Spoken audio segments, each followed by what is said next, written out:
ஹரே கிருஷ்ணா. ஓம் நமோ பகவத்தே வாசுதேவாய. ஹரே கிருஷ்ணா. மகாபாரதம் ஆதி பருவம் பார்த்துட்ருக்கோம். இங்கே அந்த பகாசூரன் அப்படிங்கிற ஒரு அரக்கனுக்கு உணவாக பிராமணர் வீட்டில், பாண்டவர்கள் தங்கி இருந்த பிராமணர் வீட்டில் ஒரு மனிதனும் அந்த மாமிசங்களோட போகணும். அப்படிங்கும்போது அந்த குடும்பத் தலைவன் தன்னுடைய மனைவி, மகன், மகள் ஆகியோர்கிட்ட வேதனையோடு பேசிகிட்ருக்காரு. உலக வாழ்க்கையில் நிம்மதிக்கு இடமே இல்லை அப்படின்னு அவர் சொல்கிறாரு. இப்படி சொன்ன குடும்பத் தலைவன், இந்த ஊரை விட்டு எங்கேயாவது போய் வாழலான்னு நான் முதல்லையே சொன்னேன். பலமுறை சொல்லியும் நீ கேட்கல. உன்னுடைய தாய் தந்தை இங்கே இருக்காங்கங்கிறதுனால இங்கேயே இருக்கணும்னு நீ பிடிவாதம் பிடிச்ச. அதனால தான் இந்த துன்பம் நமக்கு. தாய் தந்தை போனதுக்கப்புறம் உறவினர்களுக்காக இருக்கணும்னு சொன்னேன். இப்போ அவங்களும் இல்லை. இப்போ இந்த நகரத்தில் இருந்ததுனால நமக்கு துன்பம் வரப்போகுது. எந்த இடத்துல உயிரை காப்பாற்றிக்கிறதுக்காக உணவு வசதி பெரும் கஷ்டமில்லாமல் கிடைக்குமோ, எந்த ஊரில் மனைவியின் பிறந்த வீட்டுக்காரர்கள் இருக்க மாட்டாங்களோ, அந்த ஊர் எவ்வளவு தூரத்தில் இருந்தாலுமே அங்கே தான் இருக்கணும் அப்படின்னு ஒரு நீதி சொல்லுது.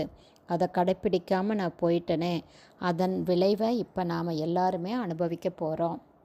மேலும் இந்த நகரத்திலேயே நாம் இருந்ததுனால இன்றைக்கி நான் அல்லது நீ அல்லது நம்மளுடைய மகன் அல்லது நம்மளுடைய மகள் யாராவது ஒருத்தர் உயிரை இழந்து தான் ஆகணும்.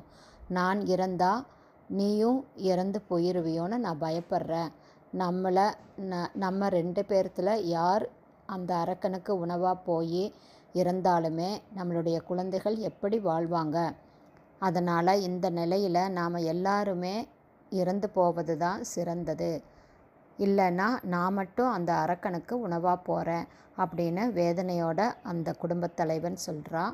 இப்படி சொல்லி முடித்ததுமே அவனுடைய மனைவி பதில் சொல்கிறா, நீங்கள் இல்லாத ஒரு வாழ்க்கையை என்னால் நினச்சி கூட பார்க்க முடியாது.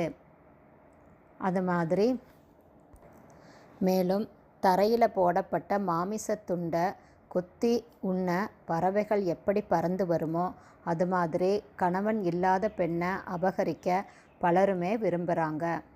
கெட்ட எண்ணம் உள்ளவங்களுக்கு அப்படி ஒரு விருப்பம் ஏற்படும் போது கணவன் இல்லாத பெண்ணுக்கும் மனதில் சஞ்சலம் உண்டாகும். கொடியவர்கள் நிறைந்த இந்த உலகத்தில் பெண்களுடைய நிலைமை மிக மிக ஆபத்தானது. சிறு வயதில் பெண்கள் தாய் தந்தை கட்டுப்பாட்டில் இருக்கணும். கல்யாணத்துக்கு பிறகு கணவனுடைய கட்டுப்பாட்டில் இருக்கணும். இதெல்லாம் சொல்கிறா அந்த பெண்.